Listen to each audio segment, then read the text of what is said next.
गुरु ब्रह्मा गुरु विष्णु गुरुदेव महेश्वर गुरु साक्षात परम ब्रह्म तस्मै श्री गुरुवे नमः। सम्मानीय सभापति महोदय, पूज्य गुरुजी और गुरुमा वृंद, उपस्थित श्रद्धा मंडली एवं मोर प्रिय सान बड़ भाई और भौणी माने पवित्र गुरु दिवस अवसर में मते किछि कहिबाकु अनुमति मिलिथिबारु मु निजकु गौरवान्वित मने करुअछि। गुरु शब्दटी हेउछि दुईटी अक्षरर समाहार।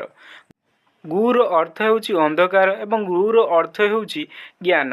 अज्ञान रूपक अंधकार मुक्त करी जी आमको ज्ञान रूपक आलोक प्रदान करिथांती से हेउछंती गुरु। सदा सर्वदा बापा माँ को प्रथम भगवान तथा पथदर्शक रंगहीन जीवन में अबीर भरीदेवा क्षमता केवल गुरु माने ही निभे पारती। समग्र भारतवर्ष में प्रतिवर्ष सेप्टेम्बर 5 तारिख में गुरु दिवस पालन करा जाए। एही दिवसटी भारतर पूर्वतन राष्ट्रपति डॉक्टर सर्वपल्ली राधाकृष्ण का जन्म दिवस। डॉक्टर सर्वपल्ली राधाकृष्णन 1888 मसीहा सेप्टेम्बर 5 तारिख में तमिलनाडुर तिरुतनी ग्राम में जन्मग्रहण करते। से मद्रास विश्वविद्यालय दर्शन शास्त्र प्रथम श्रेणी में उत्तीर्ण होते।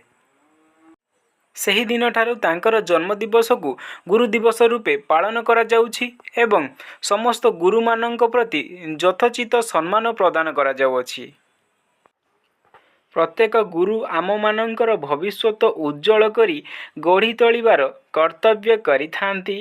सेमाने आमको भल मनीष हेबारे साहाय्य करिथांती।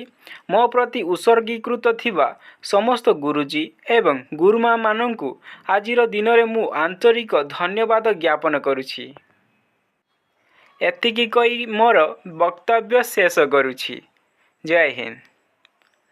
वीडियोटी देखिथिबारु आपण मानंकु अशेष अशेष धन्यवाद बा बहुत बहुत धन्यवाद। वीडियो भल लगी वीडियो गोटे लाइक गोटे कमेंट और चैनल नुआ थिले चैनल को सब्सक्राइब करेंगे।